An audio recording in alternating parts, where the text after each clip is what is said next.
Olá, esse é o Verdades Antecipadas, o podcast. Um podcast sobre enxergar o futuro antes que ele chegue. Porque às vezes é preciso apostar antes mesmo de saber como entregar. Aqui a gente conversa com empreendedores, criadores e líderes que anteciparam tendências, assumiram riscos, erraram, improvisaram e ainda assim conseguiram mudar o jogo. É onde o empreendedorismo cruza com a criatividade, com a provocação e a estratégia. Se você é do tipo que prefere construir o futuro a esperar por ele, seja bem-vindo.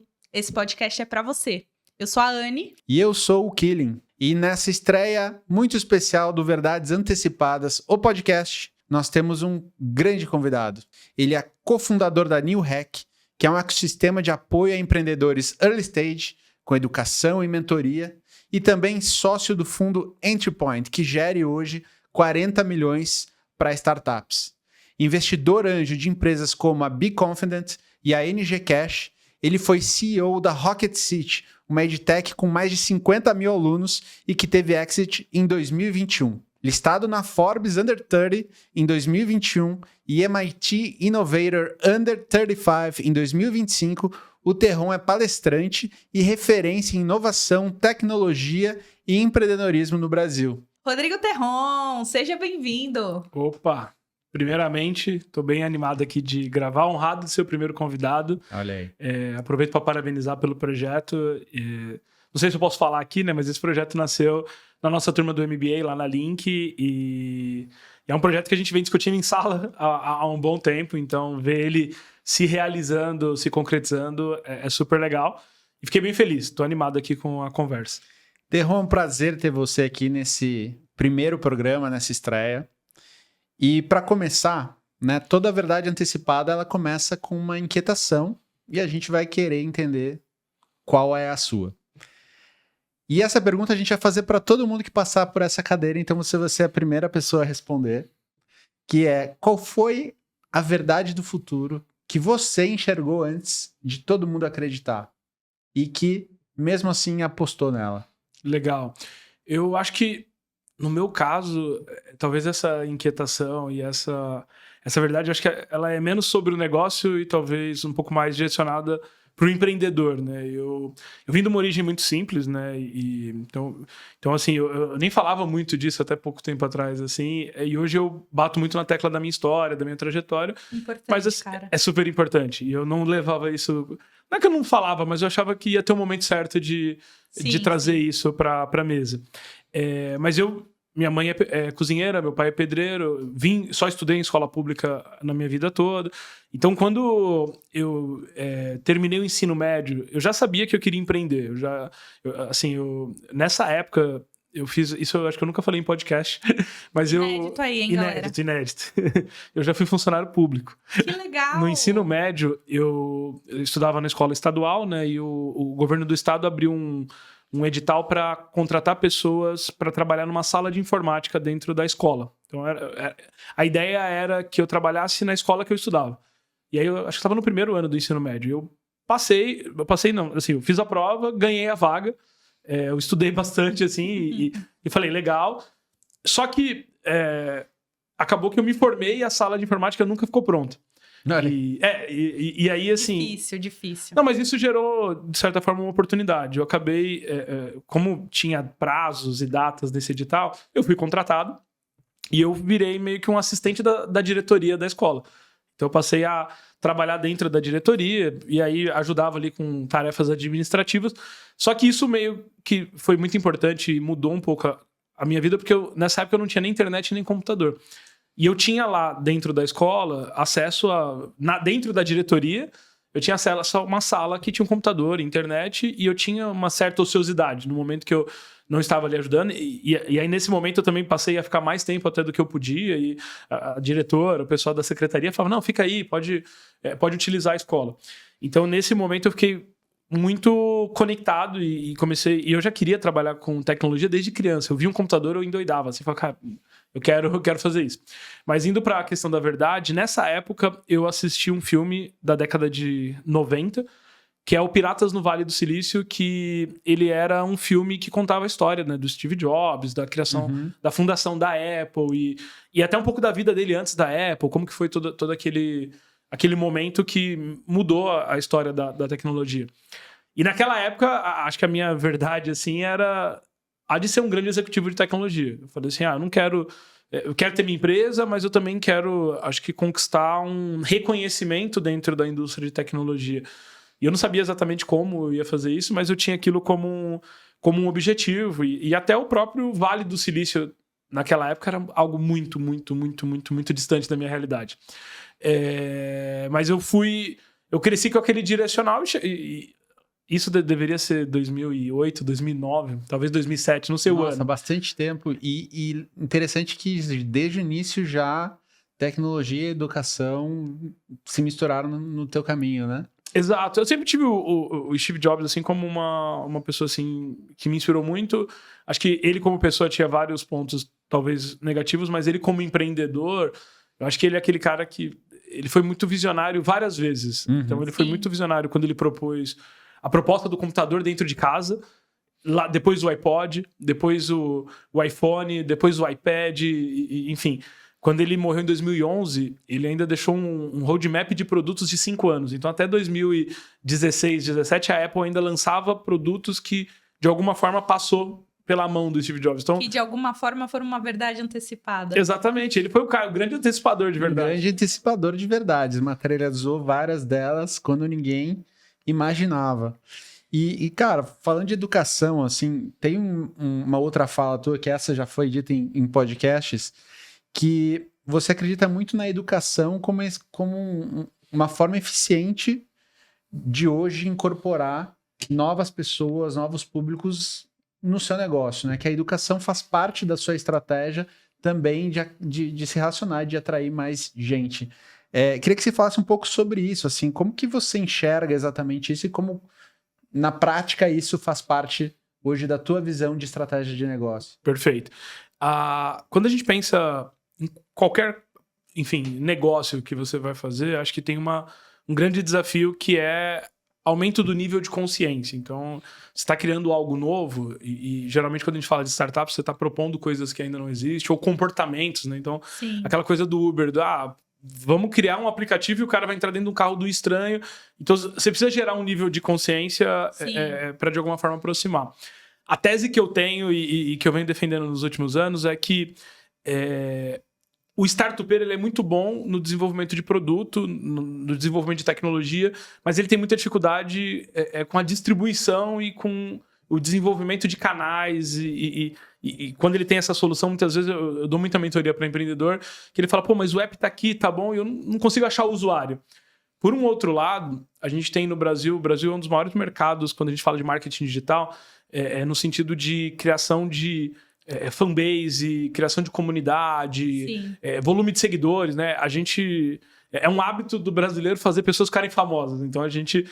sempre que a gente vê alguém ali um pouco diferente, um pouco autêntico, então, a pessoa que estava dentro do avião ali e não quis trocar o lugar, por algum motivo, o brasileiro, vamos fazer essa pessoa ficar famosa. E é um volume gigante de gente, né? E é muita gente. Então, o pessoal do marketing digital, por um outro lado, eles não são tão bons na criação de produtos de base tecnológica, mas eles são muito bons na distribuição. Então, a tese que eu tenho, que foi um pouco do que a gente fez dentro da Rocket City, é que quando você tem um bom desenvolvimento de produto, mas você usa toda a estratégia que o marketing digital traz, e aí essa estratégia vem um lado ali de educação muito forte, eu acho que você potencializa a entrega. Então, eu tenho visto alguns cases brasileiros e fora também, onde você usa a educação, geralmente você tem alguns tipos de venda dentro de uma empresa, né? Ou melhor, alguns tipos de crescimento, né? Uma startup, ela trabalha muito growth, e aí você tem o sales-led growth, que é quando você cresce através de venda, você tem o product-led growth, que é quando você cresce através do produto, e hoje você tem, por exemplo, é muito falado sobre o education-led growth, e tem até agora tá na moda e tá sendo muito falado, que é essa coisa do founder mode, ou do founder-led growth, que é quando o fundador, através das redes sociais, através de um posicionamento mais claro, através dele pôr o rosto, que é um pouco do que o pessoal da CIMED está fazendo,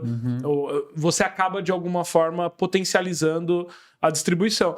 E aí a forma mais acho que rápida de você criar a comunidade é você entregando algo de valor, e o conhecimento tem muito valor. Então, eu acho que usar a educação como uma forma de crescer, ela potencializa negócios, e eventualmente quando você tem uma comunidade, você tem uma fanbase, você tem um número grande de pessoas te acompanhando, aquele produto que você está lançando acaba sendo distribuído de uma forma mais rápida.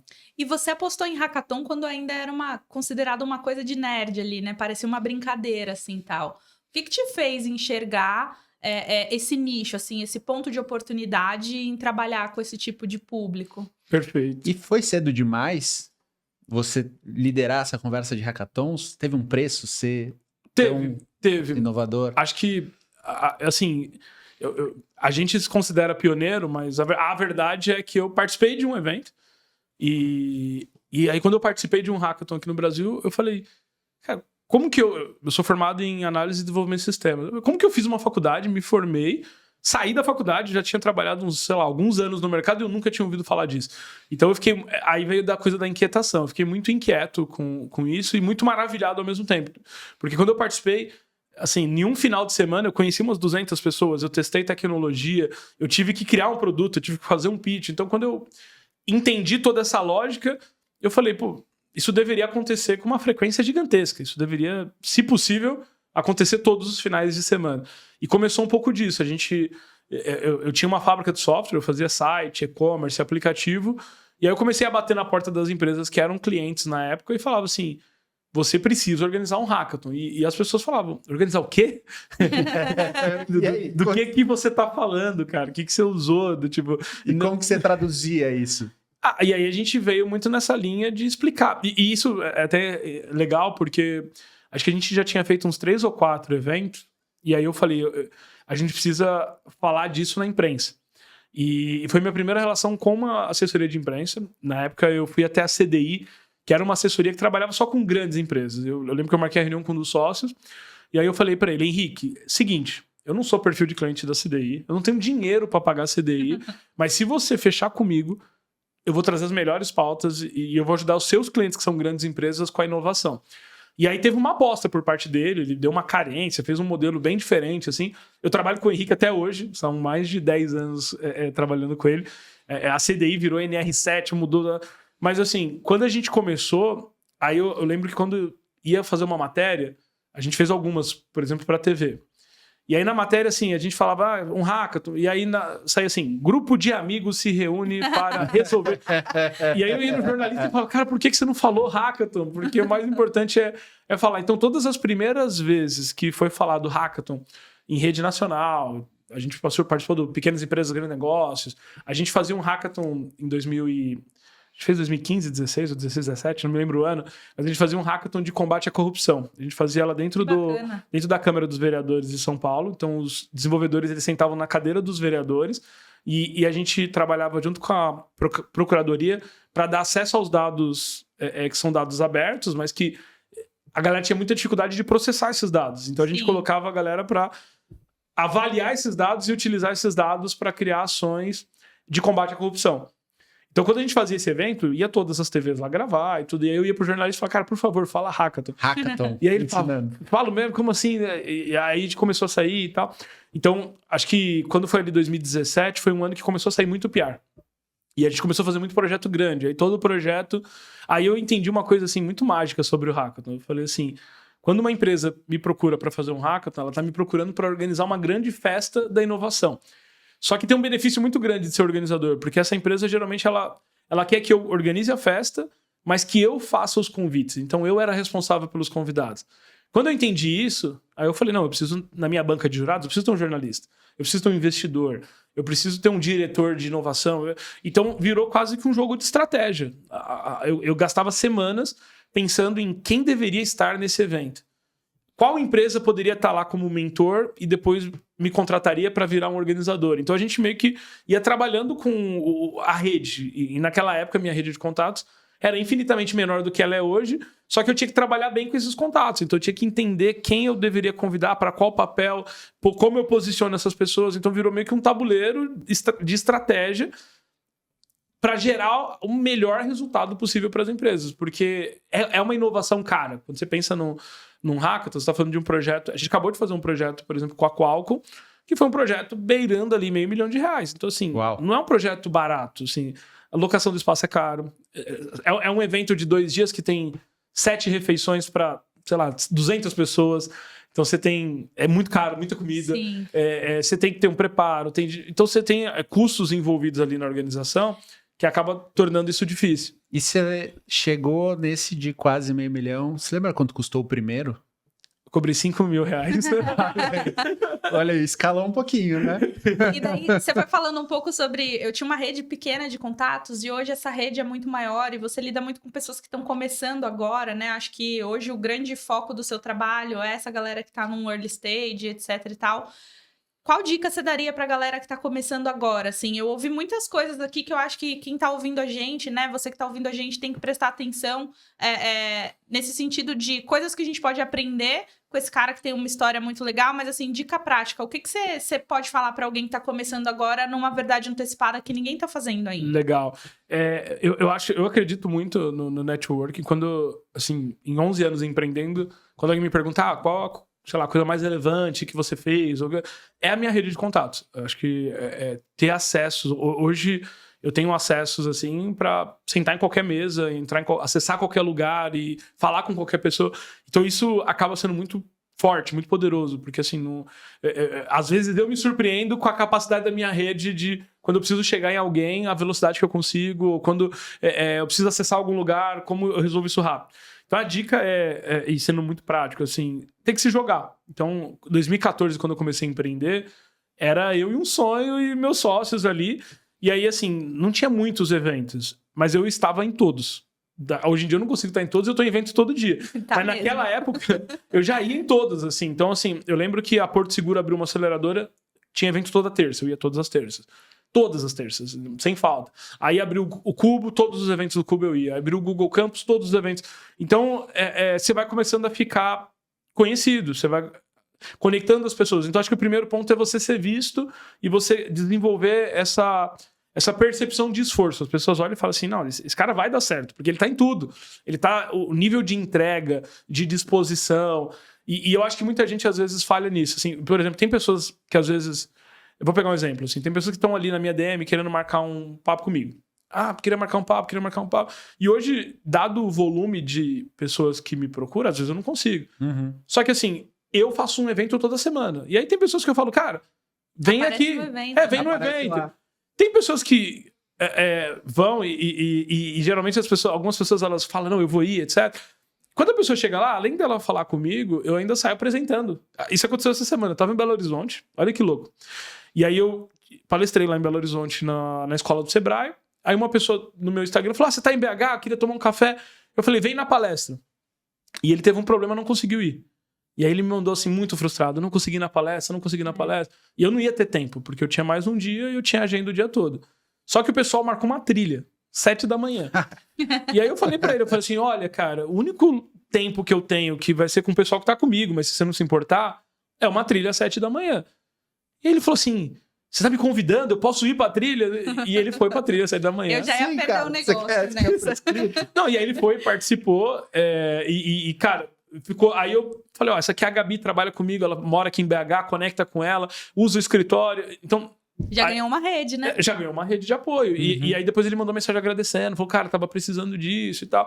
E tem várias outras pessoas que, às vezes, elas não quer fazer esse esforço a mais. E acho que essa é a primeira dica, assim, se joga. Se você precisa, se você quer desenvolver relacionamento, não é pra sempre. Vai chegar uma hora que você vai falar, beleza, agora tô tranquilo aqui. Mas no começo, você tem que se jogar. E um segundo valor, assim, oferece algo antes de pedir. Então, muito importante.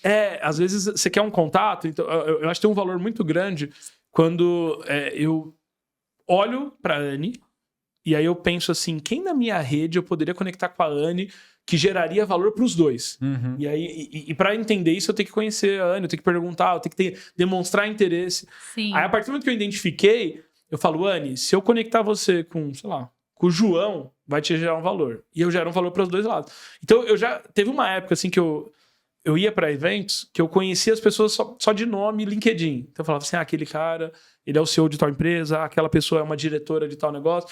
E eu passei a apresentar as pessoas mesmo que eu não conhecia. Então eu chegava assim, Matchmaking. vamos supor que a gente não se conhecia aqui. Eu queria conhecer os dois. E provavelmente vocês dois não se conheciam. Então eu chegava pra Anne e falava, Anne, vem cá. Queria te apresentar uma pessoa, tal. Você é a Anne, não é? Ô, Anne, vem cá, deixa eu te apresentar. Você conhece o Killing? Killing? Você conhece a Anne? Aí os dois não se conheciam. Aí virava um papo de 3. No final ali, eu me conectei com os dois se conectou entre vocês. E vocês dois associavam do tipo, pô, que cara legal, me apresentou uma outra pessoa. Ele se importou em me apresentar alguém. Então, eu acho que isso é muito legal. Tanto que a gente tá fazendo esses happy hours semanais. Eu ia falar disso agora. Ia ser minha dica extra aí, ó. Pra quem não vai ainda, toda quarta-feira no Serena. O Terron, ele começou fazendo essas conexões e acho que uma parte muito legal da sua jornada e do seu trabalho é que você continua levando para o que você faz hoje, mesmo tendo crescido, tendo furado a sua bolha, tendo saído do funcionalismo público que a gente aqui nem conhecia. Você continua fazendo valer essas coisas que você acredita. Muita gente escuta isso de, faça conexões e vai achar que é um conselho raso, mas toda quarta-feira no Serena, fala aí pra galera o que acontece. É muito doido isso. O Serena, enfim, um dos negócios que eu me coloquei ali, né? O pessoal fala, o que você faz? É difícil explicar. Mas eu tenho um café, /restaurante, é um espaço que a gente tem usado de forma estratégica. Então, assim... Em São Paulo? Em São Paulo, na Brigadeiro Luiz Antônio, 4917. Serena 917. Serena Cafeteria, vai estar aí o link em algum lugar, eu acho. Vai dar um jeito. Mas aí a gente criou esse happy hour semanal. E foi uma coisa que eu vi lá nos Estados Unidos. Eu fui pra Boston e eu visitei Harvard, MIT. E aí um amigo meu falou assim, vamos no Venture Café, você vai gostar. Eu falei, o que é o Venture Café? Um café? Ele falou, não, você vai entender chegar lá. E aí você chega nesse espaço e aí ele pede um cadastro e tal e ele emite uma etiqueta. Sim. E a etiqueta tem teu nome e o número de vezes que você já foi no evento. Então, quando eu coloquei, foi a primeira vez, ficou do meu amigo ficou, sei lá, 7 ou 8. Aí a gente subiu. No que eu cheguei com as pessoas olhavam e falavam, é sua primeira vez? Não, vem cá. O que você faz? Muito legal. E aí, se eu ia olhando, você via uma pessoa que tinha 30 vezes, tinha pessoa com 80 vezes, que é aquela pessoa que ia toda semana. E você ganha a primeira bebida. O pessoal oferece essa cortesia. Então, eu falo... E eu acho que isso é uma coisa também importante de antecipar verdades. Às vezes, assim, olha o que tá funcionando em um lugar. Ninguém fez isso no Brasil ainda. E aí eu fiz inspirado. E se você ler a descrição do meu evento, tá lá. Eu tô inspirado no... etc. Então, assim, eu peguei uma coisa que tá funcionando lá fora, tropicalizei e trouxe aqui. Então, eu fiz, assim, 1, 2... E, assim, a gente fez 7 até agora. E o pessoal começou a ir pro LinkedIn, começou a marcar. Eu comecei a receber um monte de mensagem falando, cara, eu quero conhecer, como que eu faço pra ir no próximo? Tem vaga, não tem vaga? Então, virou uma tendência. E a galera, assim... já pegou o ritmo. A gente tá fazendo na mão ainda. O cara tem que escrever o número na mão. Sim. Só que as pessoas já tomou isso como virou um comportamento. Coloca o número. Animal. Ô, Terron, mas nem toda aposta vira unicórnio, nem toda aposta paga de volta. Algumas delas viram hematomas, né? Então, toda a jornada tem pedras no caminho e a gente quer explorar também um pouco dessas que você tropeçou e que, de alguma forma ou de outra, fizeram parte dessa jornada. Tem alguma promessa mais ousada, assim, que você lembra de uma verdade antecipada que deu trabalho para entregar? Perfeito. Isso é uma coisa que a gente, acho que como empreendedor, e aqui no Brasil, acho que um comportamento muito diferente nosso em relação, acho que não aos Estados Unidos, mas em específico ao Vale do Silício, é que lá o erro é sempre visto como se você errou, você aprendeu muito. E aqui no Brasil o erro ainda é um negócio que você fica com vergonha, né? Sim. Você fica assim sem jeito de falar e de assumir. Até hoje eu tava vendo uma discussão num grupo de WhatsApp, porque acho que teve uma empreendedora que captou um investimento muito grande, não conseguiu resolver o problema e ela assumiu que não conseguiu e matou a empresa. E aí eu vi as pessoas com aquele olhar julgando, né? E eu falei, mas ela não fez o certo? Porque se ela tentou criar algo e não deu certo, ela reconheceu e segue. E aqui no Brasil a gente tem uma coisa assim que as pessoas, elas sabem que a empresa não vai crescer e ela mantém. E aí ela fica anos insistindo naquele negócio que não resolve o problema de ninguém. E às vezes você poderia ter assumido o erro e colocado. É o fail fast, né? É uma cultura de erra rápido e muda e testa. E eu, assim, eu lembro que quando a gente começou, na fábrica de software, eu tive muito problema, porque a gente começou a pegar muito cliente, eu me considero um bom comercial, um bom vendedor, então eu ia pra rua e vendia. E aí, muitas das vezes a gente tinha dificuldade de entregar, então eu lembro que... Tem alguma passagem mais marcante, assim, que você... Putz. Cara, eu lembro de uma agora? conversa de um cliente que ele falou assim, e isso me marcou, né? Ele falou assim, cara, os caras estão destruindo o teu sonho, porque teu time é ruim. Ele falou assim, eu acredito em você, mas a entrega não é boa. E algumas frases, assim, foram super difíceis de ouvir. E realmente a entrega não estava boa. Hoje, quando eu vendo uma coisa, assim, nem que eu entregue. Eu não vendo nada que se eu precisar entregar sozinho, eu não conseguiria entregar. Porque naquela época a gente vendia, e aí o time estava entregando, eu estava numa outra. Só que assim, a gente não tinha processo, não tinha experiência. Então, às vezes o cliente ficava na mão. E aí, várias vezes assim, a gente teve problema. E aí teve vezes assim que eu assumi e falei, cara, puta, realmente errei, vou te devolver o dinheiro. Mas assim, esse cliente foi um cliente que foi um dos primeiros, assim, grandes clientes que a gente teve. E ele falou assim, eu não quero tirar vocês, eu quero ajudar, mas assim, é o teu sonho. Você tá trazendo pessoas para trabalhar no teu sonho. Se você não colocar pessoas boas, vai. E aí eu lembro que eu sentei com o meu sócio na época, com o Abrão, e falei, Abrão, esse erro custou pra gente, sei lá, coisa de 10 mil reais. Eu falei assim, com 10 mil reais a gente pode errar. Só que lá na frente não vai ser 10 mil reais, vai ser 100, 200. E se a gente errar lá na frente, a gente morre. E isso foi drivando muito o nosso comportamento. Então, esses dias me perguntaram numa palestra, né? Qual foi o maior erro que você... Cara, dado que eu errei no começo e quebrei muito a cara, a gente foi aprendendo com o processo e a gente sempre pivotou, mudou antes do erro ficar muito grande. E isso ajudou muita gente a crescer, a se desenvolver. Então, assim, eu nunca... Todo empreendedor, ele toma risco. Você tá ali... Tua vida é tomar risco. Você toma risco pra tudo. Só que você começa a ter riscos calculados. Então, assim, tem risco que eu não corro. Falar, esse risco aqui, se der errado, eu perco tudo. Então, eu passei a tomar um pouco mais de cuidado com base nesses aprendizados. Sim, e você falou um pouco aí também dessa coisa do accountability, né?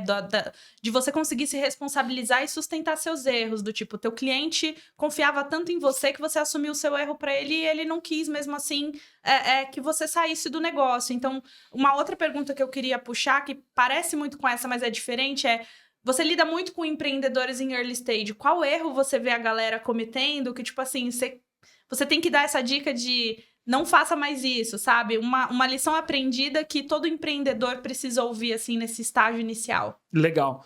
Assim, o que eu sempre vejo, no geral, assim, o empreendedor, ele precisa criar um negócio que emite nota, que gera resultado e que gera receita. Mas a gente vê muito empreendedor, às vezes...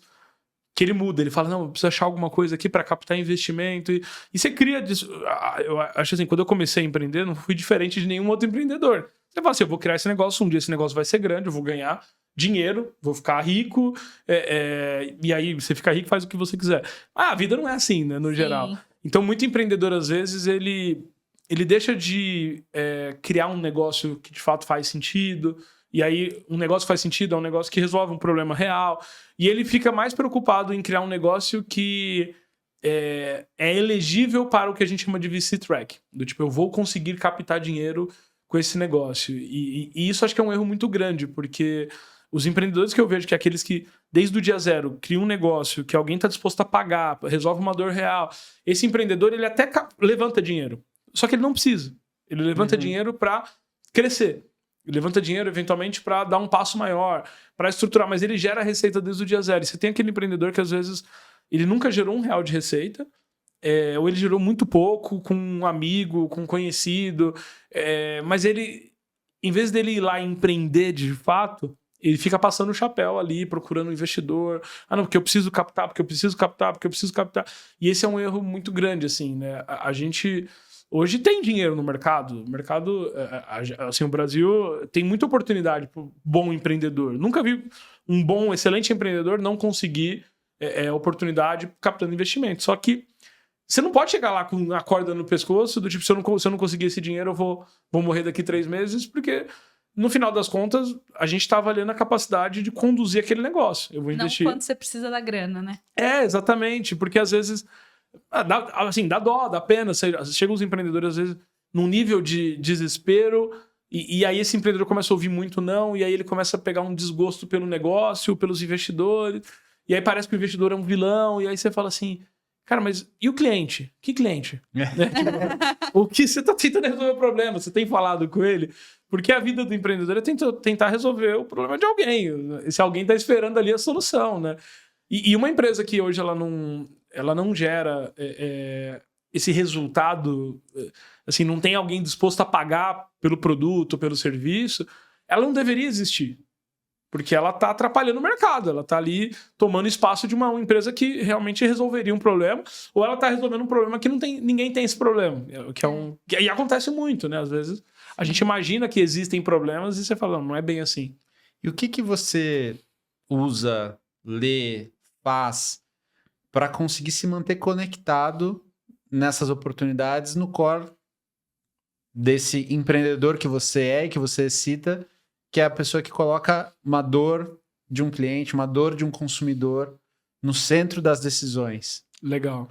Esse meu comportamento de estar o tempo todo participando de iniciativas, falando com pessoas, acaba dando acesso a muitas pessoas que eventualmente são mentores também, né? E eu acho que hoje a forma talvez que eu gere mais conhecimento, mais troca, é através desses processos. Eu aprendo, inclusive, com os empreendedores mais iniciais. Uhum. Eu vejo a garra de vários empreendedores, assim, a resiliência, e eu falo assim, pô, esse cara me ensina, eu tô aprendendo, porque ele, assim, hoje, 11 anos empreendendo, eu tenho pessoas que trabalhou comigo, e que criaram negócios depois, e que fizeram um resultado maior do que o meu em menos tempo.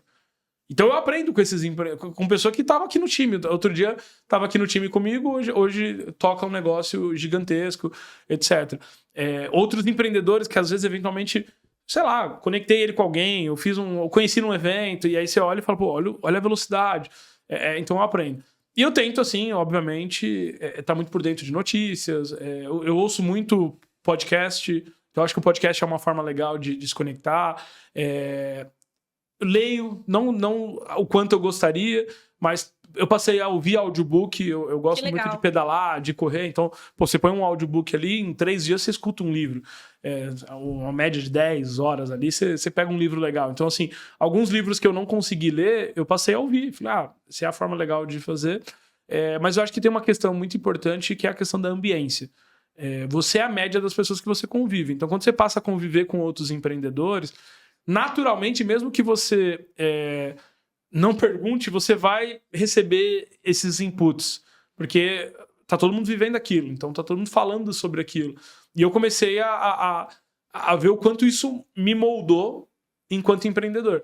Estar com outros empreendedores em estágios até mais avançados do que o meu trouxe um nível de conhecimento que, academicamente falando, eu não tive. Então, assim, eu vim da escola pública, eu nunca aprendi de forma profunda nada. Por exemplo, o inglês foi um gargalo anos da minha vida, etc, etc. Fiz uma faculdade que eu consegui pagar, mas que foi uma faculdade privada muito ruim. Então, a minha base acadêmica, eu tenho dificuldade até com hábito. Assim, eu nunca tive o hábito de estudar dentro de uma sala, porque na verdade é que eu não tive acesso a esse tipo de aprendizado. Então, a minha forma de aprender é muito isso aqui, ó. Trocando. Aí você começa, tal pessoa faz isso desse jeito. E aí, hoje, não tem como não falar que usar uma LLM, né? Usar um Grok, um ChatGPT, um Cloud, se tornou uma nova forma de estudar. Então, tudo que eu quero profundidade, você vai ali, cara, me dá mais. Aí você vai lendo. Aí você vai...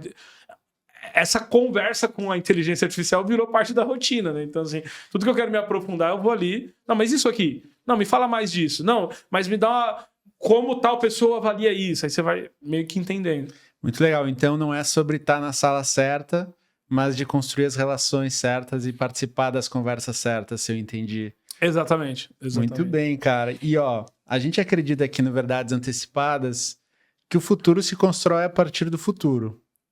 Então agora eu vou propor que a gente mire nossa lente para o futuro. E aí, Anne? Olhando para frente, né? Em que verdades do futuro você já tá apostando silenciosamente? Eu acho que tem algumas coisas muito legais que você faz na New Hack, que outras VCs, as VCs usuais, elas não exploram tanto ainda e que acho que é um dos grandes motivos da gente ter te convidado para ser o nosso primeiro speaker aqui nesse podcast. Queria que você falasse um pouquinho dessas verdades que você vem antecipando no mercado. Legal. Em 2019, eu fui morar na Califórnia. Eu morei lá durante 6 meses. E foi, assim, um negócio muito doido, porque foi... De novo, eu precisava me nivelar, eu precisava ter acesso a um nível de conhecimento, experiência, repertório de vida que eu não tive antes. Então, isso me ajudou muito. E lá no Vale, acho que se a gente for falar hoje, em qualquer lugar do mundo, qual é a referência quando você fala de Venture Capital, você tem a YC, né, a Y Combinator, que é hoje a maior aceleradora de startups do mundo. Sim. Passou as grandes... Então, eu participei de hackathon lá dentro da YC. Que legal. Conheci muitos YC Founders, né, que é aqueles fundadores que no LinkedIn eles colocam YC e a turma que ele participou e tudo mais. Então, quando eu comecei a pensar a estrutura da New Hack, eu falei, cara, primeiro, não existe uma YC no Brasil. E tem excelentes trabalhos, acho que a gente já teve boas aceleradoras, tem pessoas que fazem um trabalho de aceleração muito grande, só que eu vim de um aprendizado muito grande de criação de comunidade. Então, eu brinco que quando a gente criou a Xiaoyi, que era a empresa de hackathons, a gente criou uma comunidade de 150 mil pessoas. Dentro da Rocket City, a gente impactou e criou uma comunidade com 1,5 milhão de pessoas. E aí, enfim, maior canal do YouTube sobre programação, maior servidor do Discord. Aí a gente não falou nesse episódio ainda, mas eu sou investidor na área de games. Dentro da Los Grandes, quando eu entrei na Los Grandes, a Los Grandes já tinha 10 milhões de followers. Então, a minha experiência toda foi baseada em comunidade. E aí, quando eu comecei a falar com pessoas que passaram pela YC, eu falei, cara, o que faz da YC a YC? Cara, é a comunidade. A comunidade é muito boa. A comunidade os níveis da comunidade e educação. Então, a YC tem lá o Startup School, que virou gratuito. Então, você pode consumir as aulas. E aí, quando você está dentro ali, qual é o principal diferencial? É você estar ali com esses empreendedores. Então, desde o dia zero, mesmo sabendo da dificuldade de fazer isso no Brasil, eu falei, cara, eu já criei comunidade de dev, já criei comunidade de inovadores ali na Xiaoyi, já criei comunidade de gamers. Alguém tem que acertar a mão de criar essa grande comunidade do empreendedor early stage. Porque hoje, a maior parte as pessoas, elas criam silos ou panelas, e aí elas criam segregações, né? Sim. Quem pode ir nesse evento, quem não pode ir nesse evento. Quem pode acessar tal pessoa...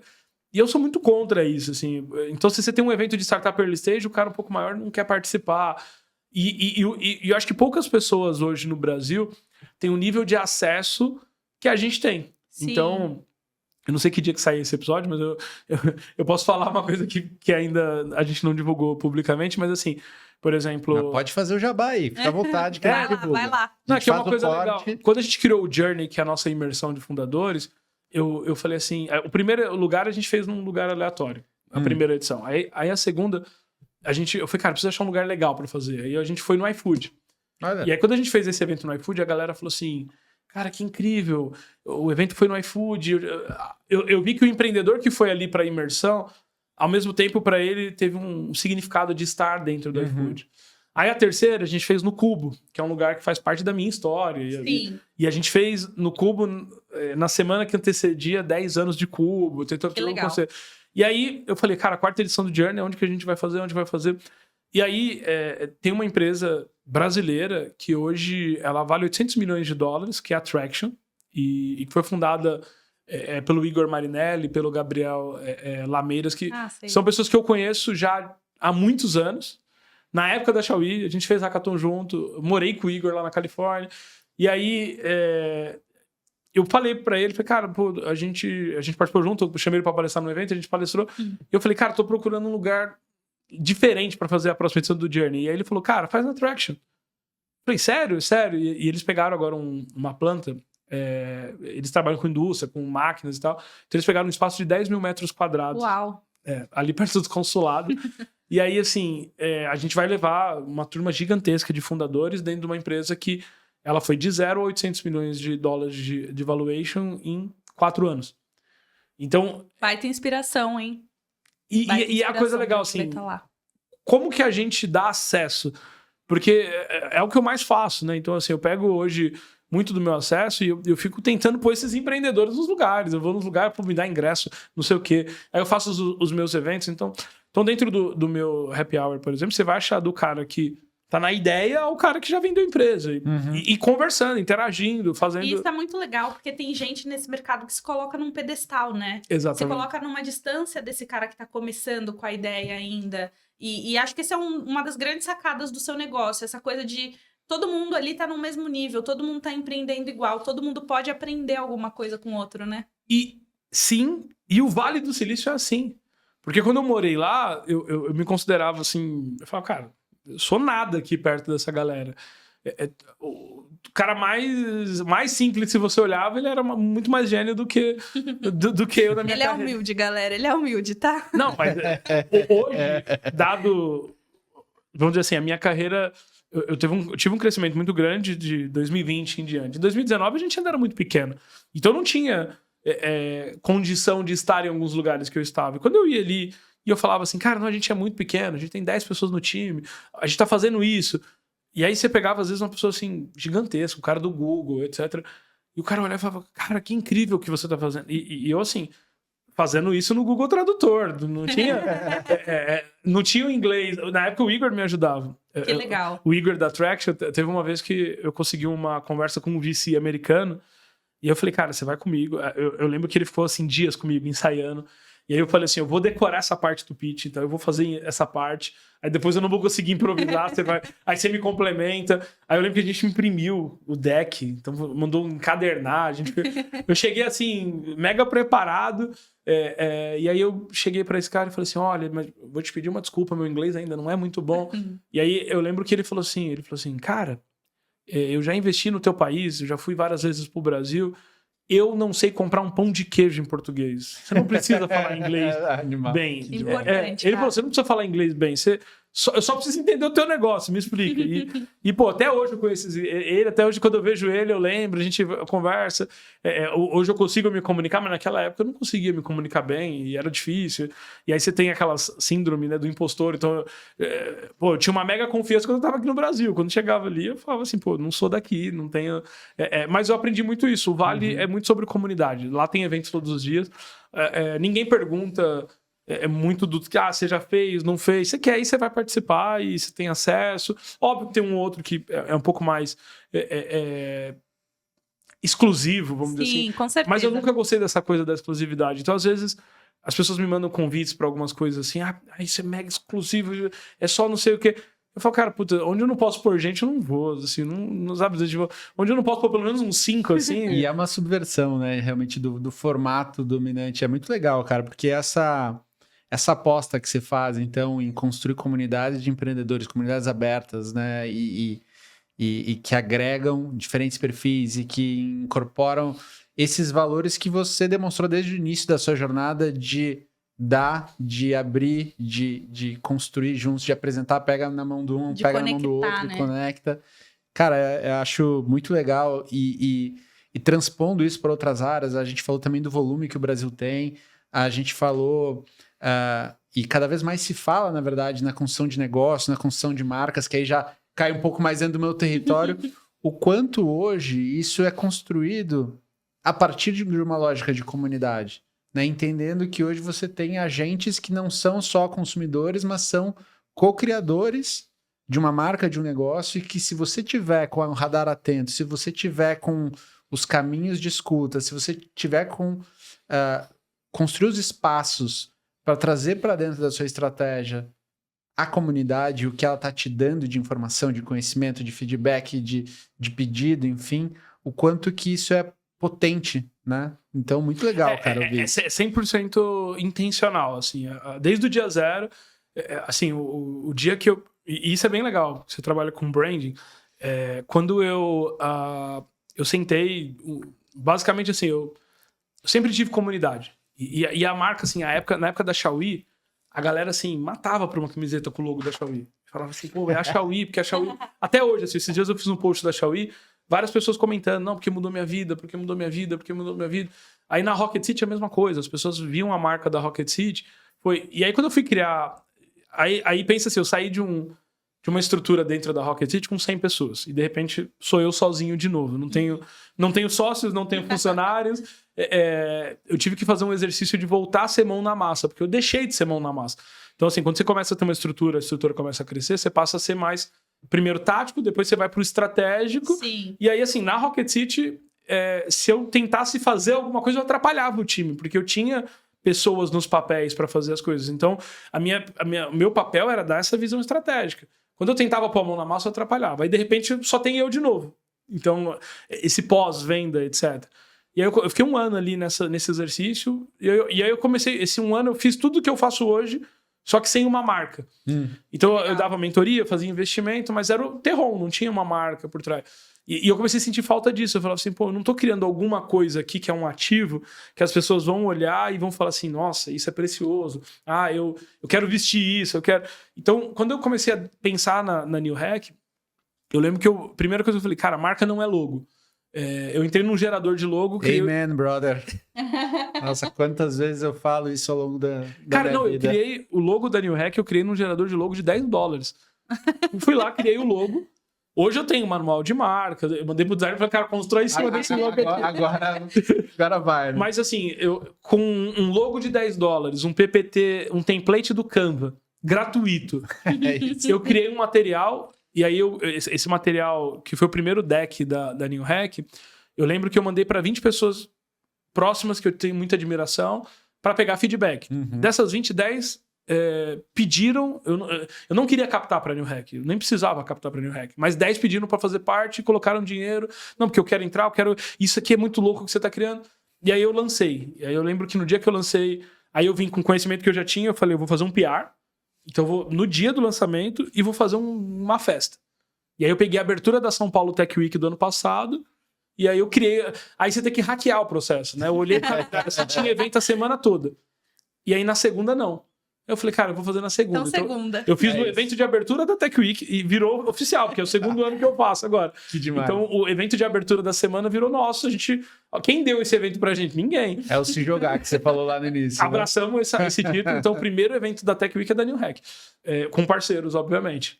Aí eu liguei para uns parceiros. Cara, você não quer patrocinar? É a abertura da Tech Week. Não, vamos embora. A gente fez um coquetel legal. E aí, nesse coquetel, o que eu fiz? Coloquei todo mundo. Eu coloquei... gente startupeira, aluno universitário, desenvolvedor. E eu percebi que eu senti aquela energia que eu sentia no hackathon. Eu falei, tá todo mundo aqui, olha que legal. E aí eu pegava uma pessoa, conectava com outra, apresentava para outra. Eu falei assim, isso aqui é a New Hack. Então, desde o primeiro dia da New Hack, essa coisa da comunidade, ela é verdade. É uma coisa que a gente nutre, que a gente... E é algo que eu ensino pro meu time hoje. Então, assim... Agora, por exemplo, essa semana eu não estava no Happy Hour. E o Happy Hour não deixou de acontecer porque eu não estava. O time estava lá. Sim. E aí o time mandando no grupo, conectei tal pessoa com tal pessoa, conectei tal pessoa com tal pessoa. Então... Eu já fui sem ele, a casa fica cheia, tá, gente? Olhei. Pode ir sem ele. E as conexões rolam, as pessoas vão e vão me mandando, contando, conheci tal pessoa. Muito legal. Então, isso é muita essência. E quando eu vou fazer um evento, um hackathon, eu também faço isso. Eu faço uma mistura, eu faço uma salada, assim. Então eu fiz o hackathon da Qualcomm agora, a gente precisava de uns 15 mentor. E até, sei lá, 5, 6 dias antes do evento, a gente tinha uns 10. Nos últimos 4 ou 5 dias, eu coloquei uns 50 mentores. E aí todo mundo que eu falava, cara, você não quer ser mentor? Você não quer ser mentor? Aí eu tinha dois empreendedores de 18 anos, que eu conheci por causa de um vídeo na internet, tal. Eu falei, cara, você não quer ser um mentor num hackathon? E ele falou, cara, eu nunca fui num hackathon, o que eu vou... Não, pode Nem sei o que é isso. Alguma coisa pra ensinar você tem, né? Coloquei os caras e virou uma coisa assim, foi fantástico, porque aí eles começaram a falar de posicionamento, de rede social. Então você descobre que todo mundo tem alguma coisa pra compartilhar. Demais. E quando você coloca todo mundo nessa mesma sintonia, vira uma coisa assim, a pessoa fala, qual que é a parte mais legal do hackathon? Eu gosto de, quando tá tudo rolando assim, tá todo mundo se falando, eu fico olhando assim e falo, cara, que loucura. Olha Que o que eu fiz aqui. Que mágico. A gente falou muito de pessoas até agora, de conexões, de relacionamento, de comunidade, mas eu queria falar um pouco também de projeto, porque no fim você é um investidor, né? Você aporta muito recurso para grandes projetos, enfim. Quais são as verdades antecipadas no sentido de projeto que você aposta aí para um futuro de curto, médio prazo? O que você acha que, em termos de projeto, vai entrar aí nos olhos de todas as VCs num curto, médio prazo? Legal. Assim, difícil não falar que é inteligência artificial. Eu acho que isso tá em alta e tá todo mundo fazendo as suas apostas, né? Então tá todo mundo olhando assim e escolhendo quais são as empresas que vão liderar a inteligência artificial. A gente também, então assim, a gente tem falado com muitos empreendedores, já tem investimento em inteligência artificial, mas tem algumas coisas legais, assim, eu acho que o que eu tenho visto muito, assim, vai vir muito avanço na questão da robótica, então seja robótica industrial, seja robótica residencial, essa coisa, e aí por automação mesmo, né? Então você vai começar a ter ali aqueles, assim, todo evento que você vai agora, tem algumas empresas já que eles estão comprando os robôs e alugando para os eventos. Sim. E aí, quando você chega no evento, você vê um cachorro. Eu ia falar desse. O cachorro, todo evento agora tem, né? Mas é uma atitude de meio que normalizar que a gente vai daqui a pouco conviver com robôs. Sim. Legal. Então, a robótica tá vindo muito forte. É uma verdade antecipada. É uma verdade antecipada. Eu acho que dentro da área da saúde, a gente tem, assim, avanços bastante interessantes, né? Principalmente ali na velocidade no diagnóstico. Então, você também tem uso de inteligência artificial para a área da saúde. Eu vejo muito uma tendência muito forte de wellness. Então, assim, tá todo mundo agora... Na verdade, assim, eu tenho uma tese. Eu vou... No ano que vem, eu fui convidado para participar de um TEDx. Que legal! E aí, foi super legal, porque você faz uma entrevista. E aí, eu fui fazer a entrevista. E aí, eu comecei a contar um pouco da minha história. E a pessoa falou, não, para. Ela falou, sua história é super legal, mas a gente não defende história no TEDx, a gente defende ideias. Você tem alguma ideia? Porque se for só a tua história, você não vai falar lá. E ela foi super direta, assim, aí eu falei, ideia. E agora? E a ideia que eu tô criando já desde já, e enfim, tô antecipando aqui. Mas prepara o corte. É que dado todo o avanço de inteligência artificial e as mudanças que a gente tem, as pessoas vão perder algo muito precioso, que é a questão do senso de utilidade. Então, cada vez mais você vai ver pessoas falando assim... Pega agora, por exemplo...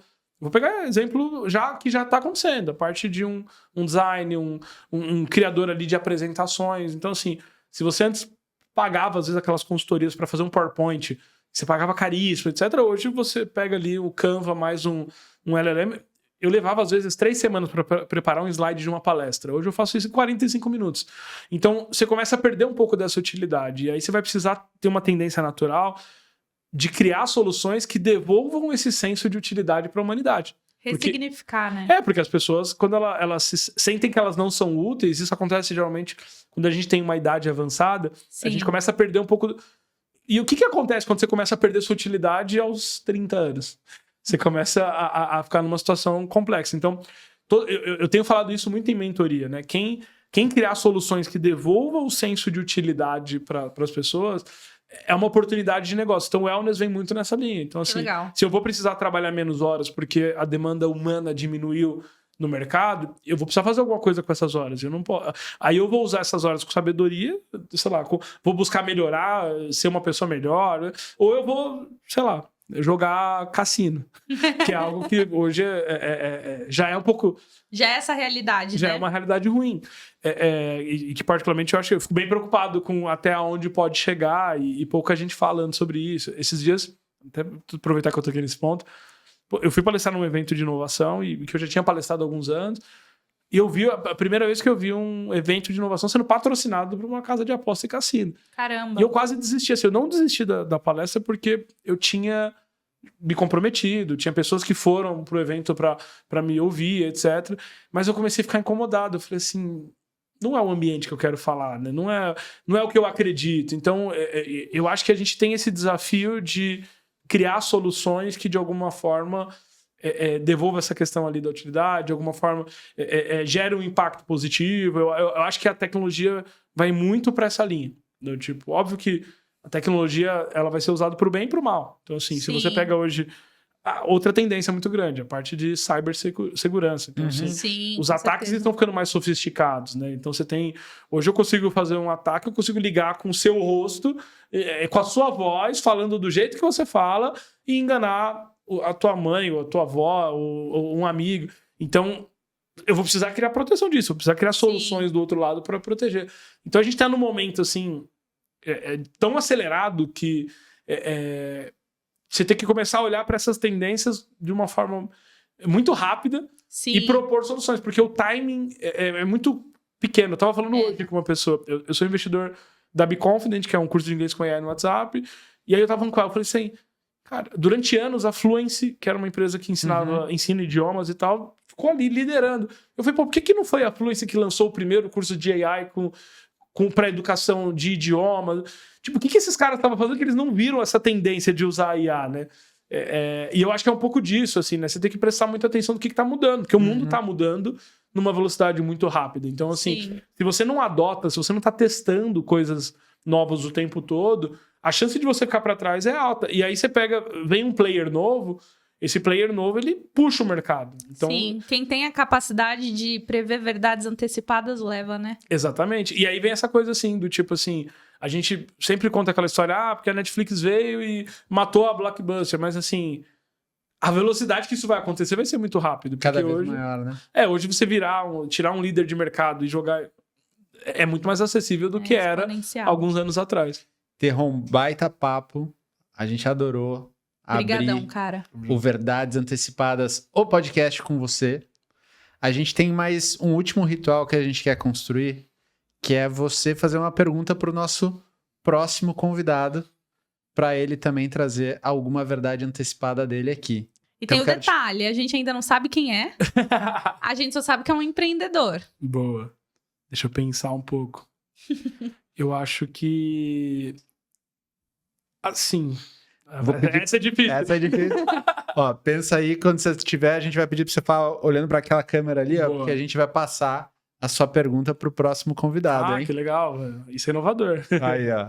Não, eu diria que, dado o momento de avanço tecnológico que a gente vem vivendo, essa questão que eu falei, né, da utilidade, né, como ele enxerga o futuro... não da humanidade, que eu acho que isso é muito amplo, mas o futuro das pessoas, do papel. Então, assim, a gente vem de uma estrutura de sociedade que a gente nasce, descobre talentos, se especializa, dados os talentos que a gente tem, vai para o mercado e fica 30 anos, 40 anos numa carreira. Isso mudou, não vai ficar mais. Então, dado que uma carreira pode... Ou melhor, que uma pessoa pode ter múltiplas carreiras dentro de uma vida... Como que essa pessoa consegue transacionar mais rápido, aprender mais rápido, acompanhar mais rápido? É uma pergunta que eu acho que eu não saberia responder, mas como eu não sou o próximo convidado, qual é o futuro, né, acho que profissional das pessoas e como as pessoas lidam com essas mudanças que vão ser cada vez mais rápidas. Boa sorte para você que é o próximo convidado. Eu acho que o quadro vai acabar no primeiro. Já eu tenho que pensar outro ritual. Ainda bem que não sou eu. Terron, super obrigado. Valeu demais. Obrigado pelo convite. Parabéns pelo projeto. Acho que o nome é muito bom, a intenção é muito boa. Acho que tem tudo para ser um sucesso e no que depender de mim, vamos embora. Vamos divulgar e alcançar mais pessoas. Eu acho que esse tipo de conteúdo é muito rico e, assim, com uma frequência alta. Muita gente me fala, por que você não cria um podcast? Eu não tive essa coragem até hoje. Mas, assim, com uma frequência muito alta, alguém me procura, me escreve, ou encontra alguém num evento, e a pessoa fala assim, cara, ouvi um podcast seu e, uma ideia mudou minha cabeça. Então, isso tem um valor muito grande, né? E muita gente, às vezes, pensa em fazer e não faz. Então, acho que vocês estão realizando essa execução. É muito importante, porque mesmo que alcance um público não muito grande... Alguém vai ouvir alguma coisa aqui e isso vai gerar uma pequena mudança. E essa mudança, às vezes, aquele efeito borboleta, né? Assim, daqui a alguns anos você entende o impacto disso. Então, é um projeto que eu admiro bastante. Que eu puder ajudar, tô à total disposição. E será sempre bem-vindo. E se você curtiu esse episódio, dá um like, compartilha e fica atento, porque no próximo episódio, talvez a verdade antecipada pode ser sua também. Muito obrigado e vamos que vamos. Valeu, galera. Até a próxima. Valeu.